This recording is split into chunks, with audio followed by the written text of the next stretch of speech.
Peter, grab the locks from the garage, and hurry, we only have 2 hours left. I came back to earth rather quickly and hustled towards the garage.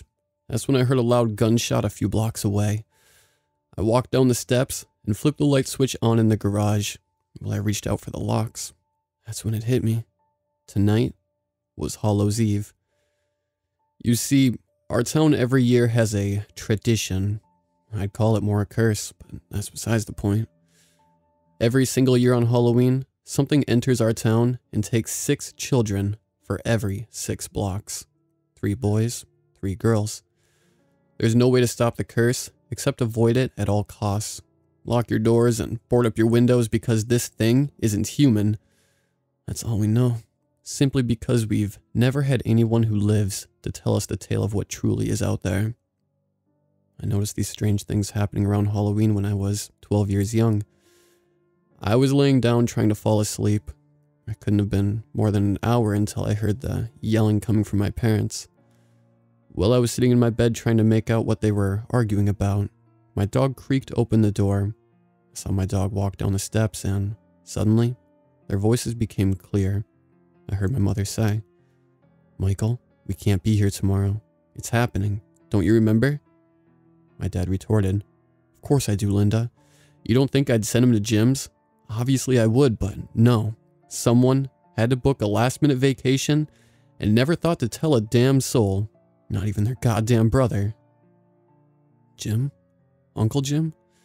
He was talking about how every year I go to my cousin's for Halloween. My mother responded calmingly, "It's going to be okay, Michael. There's always a solution. Peter and I will go down to the storm shelter tomorrow night. You'll stay up here and watch over the house. He'll be inside. There's no need to worry." I started to slowly inch my way towards the stairs when I heard a knock on the door. Father spoke loudly. "Who is it?" He started to walk towards the door when another 3 knocks banged loudly against my door. I heard a man speak behind the front door. "Deputy Sheriff's Department. Anyone home?" As I glanced around the wall, I saw a tall man with a shiny badge standing at the front door. He spoke. "How's it going tonight? I'm just stopping by to make sure y'all stay inside tomorrow night because you know how things go around here. We don't want you going anywhere, so feel free to call the station if you have any questions or require any assistance tomorrow night. Anywho, have a good night now." He shot a look over towards me before stepping off our front porch, which didn't help much. Considering my nerves and anxiety, we're going through the roof currently. Dad closed the front door after wishing the officer a safe night. Tomorrow would be my very first Halloween in this little town since Kyle and Garrett are in the Bahamas. Like I mentioned earlier, I spend Halloween with my cousins every year, who only live a few hours south from here. I love when I would go there because they lived in a full candy bar type neighborhood. You know the type, rich yuppies every so often, mini mansions and sports cars around every turn. Also, my cousins are more akin to siblings to me, since I am an only child. I would rather go over there any time of the day than sit 5 more minutes in this creepy old town. The reason I am documenting my experience here is for no other purpose than a warning. Don't try to search for this wicked town. Your intentions may be good, but all you'll walk out of this place with is more suffering than you thought was human. I mean it too. You'll feel it as soon as you pass by that damn welcome sign. It sneaks up on you like a cobra in the forest. You feel it crawl up your body and sink into your chest. The best way I can describe it is if you've been running down a dark tunnel for miles, but you haven't moved an inch. Mark my words when I tell you this. For anyone out there that wants to visit this wicked town, don't. That very night, my dad took his keys off the kitchen counter and hurried out the front door to go somewhere urgently. I woke up to a bunch of commotion downstairs. It sounded like a hammer banging up against the wall. Yawning, I rubbed my eyes and stretched my arms up. I got up and went over to my parents' room to see my mother getting ready for the day. I looked at her and asked, "What's Dad doing downstairs?" She replied with, "Oh, honey, he's just doing some work on the house for tonight, that's all." She patted my shoulder, reassuring me. Halloween is tonight. What work needs to be completed for Halloween? Decorating? I walked downstairs to look beyond the wall, and I saw my dad boarding up the front door. I was certainly confused on what he was doing because what type of work for Halloween requires boards of wood, shutting the front door off from the outside? I quickly acknowledged this and yelled over the banging, "Hey Dad, why are you locking us out?" Thinking to myself, I was confused. How would I be able to leave tonight to go trick-or-treating? After a moment, he replied with, "Not out, in. I'm sure your little mind is very confused because your mother and I haven't explained what's wrong with this town to you yet." I didn't even know what all of this meant, only being 12. I just wanted to go out and trick-or-treat. Last year was so fun and now my parents are taking it away from me. All I want is some candy and for some strange reason my dad is boarding up our house. I asked, "What do you mean wrong? What's wrong with the town?" My father must have smelled the concern dripping off of me, like a towel after being submerged in water. What was he locking us in from? He paused for a moment. Let me explain. Every Halloween, something evil comes out in this town. It hides in the shadows within these streets, and will wait to prey on 6 children for every 6 blocks, until it reached the end of our town. Last year, they counted 18 missing. Nobody knew what was taking the children because no one has ever set eyes on it, and lived on till the next morning to inform us. As the sunlight turns pale on Hallows Eve, remember this. You are never alone. My 12-year-old brain could only compensate for so much. One thing stood out to me though. There was only 3 hours till sunset. I couldn't wrap my head around the fact that my father was locking us inside with plywood boards all over our windows and doors now. What is it with this strange town? I've never really believed in monsters as a child, but now my parents believe something quite equal to that is out there. There's no way to get around this curse our town has. It's possessed with something that is far from human. I wanted to see what everyone was so scared of. I wanted to see this monster. It was almost 4 at this point, and my mother made father and I our favorite meal, a pastrami sandwich. I was parched after devouring my lunch, and my mother's famous iced tea suited the purpose. I was merely 2 sips away from finishing my drink, when my father yelled from the other room, "Peter, grab the locks from the garage, and hurry, we only have 2 hours left." As the sun drifted away into darkness, the night crept upon the horizon, welcoming the evil in. My dad locked up the garage and bolted 6 plywood boards upon the doors into the house from the garage. He went to talk to my mother about something I'm not quite sure of. I then heard my mother say, "Peter, honey, let's go downstairs now. Your father is going to stay up here for the night to make sure nothing happens to us. I'll cook us a meal for later while you get your things ready for the night." I walked up the stairs to see my dog laying on the top. I told him to come into my room and close my door. Looking out the window, I saw the sun setting. There was a purple-blue sky just over the sun's blissful orange corona. I stood there with my dog looking up at me for a few minutes, just admiring the sunset. I wasn't worried about tonight, nor frightful. No, quite the opposite. I felt this overwhelming sense of curiosity of what was upon the horizon. It almost felt as if something was pulling me towards whatever it was. It started happening just moments after I saw that green burst of light you see after the sun sets. This feeling inside of me gifted me with courageous amounts of inquisitiveness. Something was boiling up in my head to go outside. I just had to. Something sparked in my head. The key. I knew where the spark key was for the side door. If I could get that, I would be able to leave the house. The only problem is, my father will notice if I leave. I grabbed a sleeping bag and a few pillows downstairs. I dragged the sleeping bag all the way down to the basement while fighting with my dog Max since he keeps biting the back of my sleeping bag. I walked past the kitchen, getting a whiff of the amazing chicken pot pie my mother just cooked. I haven't had much thought on how I would get out tonight, but I did know how to get that key. It was on top of the refrigerator, so I climbed on top of the countertop next to the fridge. Feeling around the top of the refrigerator, I grabbed a few dust bunnies and the key. It was now dark out, and I heard my mother calling me. "Peter, it's time. I have your meal down here. We need the shelter in place." I heard my father walking down the stairs and shove the key in my pocket. I was always a pretty good liar, so when he abruptly asked what I was doing, I said, "Getting some water for us." I reached out towards the kitchen sink to turn it on. He replied with, "All right now. After that, get on down there with your mother." I smiled and took 2 glasses of water down to the basement where I was met with my dog Max and my mom. I handed her a glass of water and said, "I'm pretty hungry after smelling those remnants in the kitchen you left." she laughed and said. "I set up a table for us over there." She pointed towards the other side of the basement. I saw a candle with a dimly lit flame on top of an old wooden table. It was passed down by my great-grandmother. That table was an antique. I always remember my mother saying not to touch it because I would get my fingerprints on it. I was shocked she was letting me eat dinner on it. I gave her a hug and sat down. Over this meal, I ever so slightly kept feeling that urge in the back of my mind. I kept envisioning what was outside on this cold night. I finished up my meal by dropping some leftovers to Max. It was probably a few hours into the night at this point, and now that inquisitiveness I felt earlier was dwelling inside of me. It was like the anticipation a child has to wake their parents up on Christmas morning.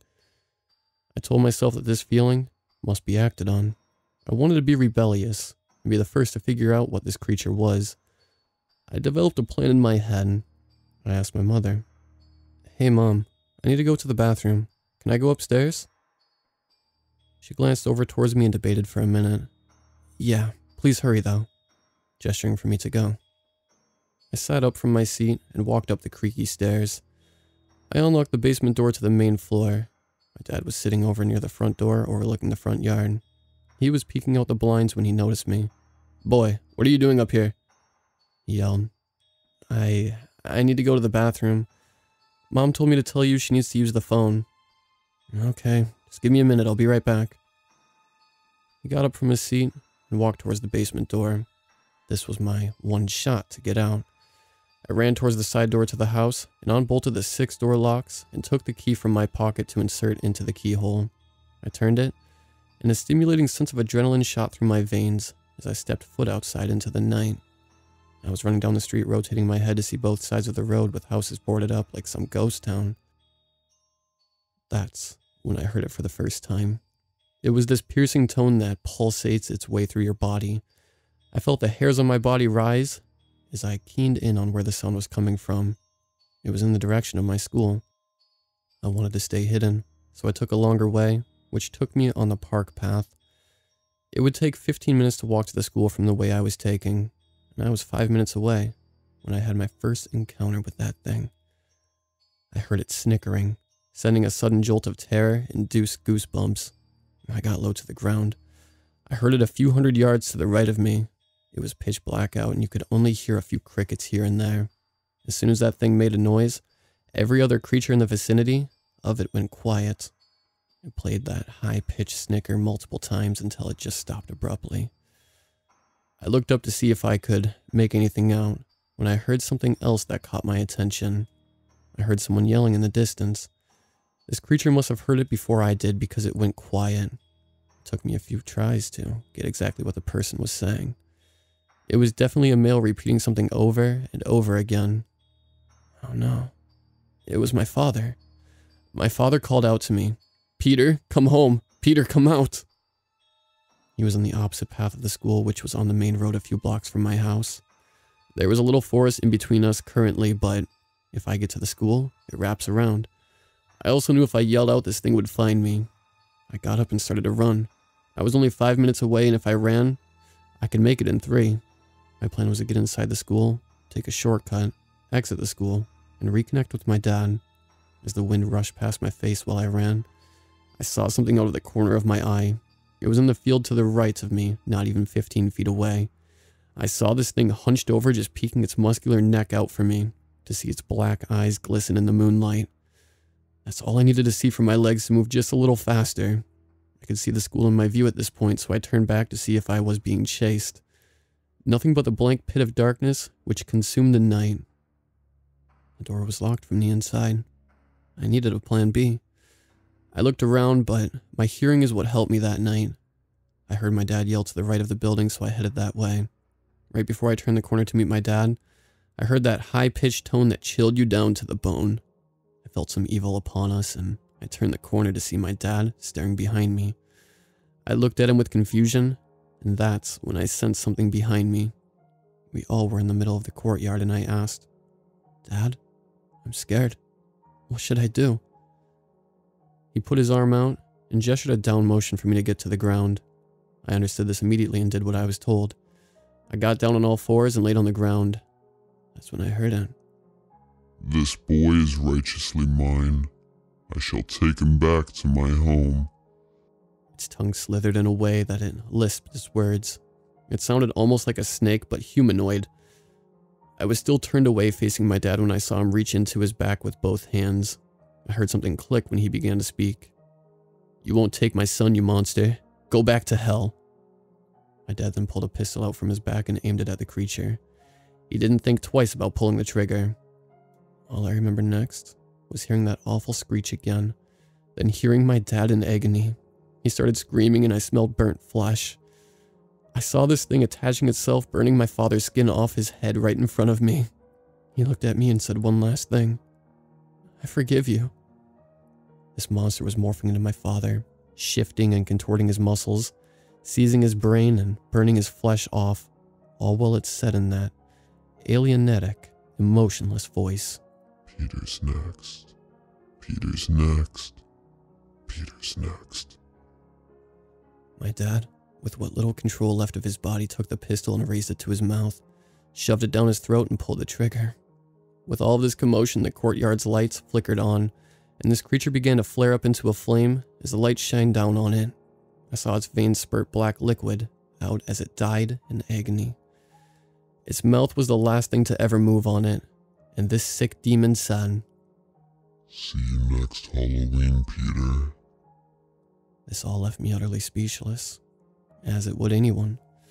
I sat there for hours until the police found me in my catatonic state. The reports showed that they found me up against a wall that had black liquid smeared all over the walls that read, "Free me." I don't remember much of what happened after this, but my mother called the police after neither my father nor I showed up. Nobody believes me when it comes to that night. They locked me up at our local psychological rehabilitation center. They call me a sicko. Trust me, I wouldn't make this stuff up.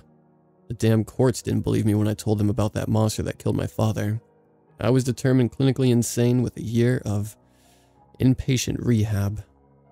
I was allowed 1 hour of supervised internet access each day. I used this to my advantage and wrote this for all of you. I hope someone believes me because this post is my only option left.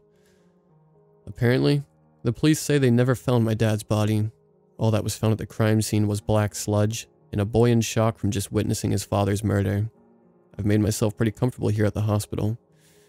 After the first couple weeks of hearing the often screams coming from the loonies down the hall, you get used to it.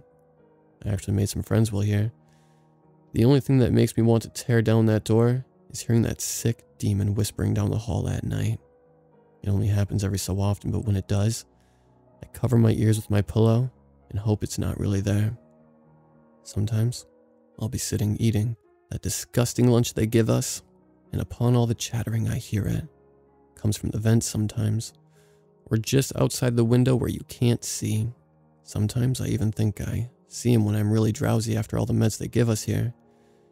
He just sits there at the end of my hall, just waiting for me. I was sentenced to a full year the day after Halloween. Today marks the first day of October, which means he'll be back. I have to get out of here, or I'll just be killed like my father was. Maybe. I just should have remained hidden.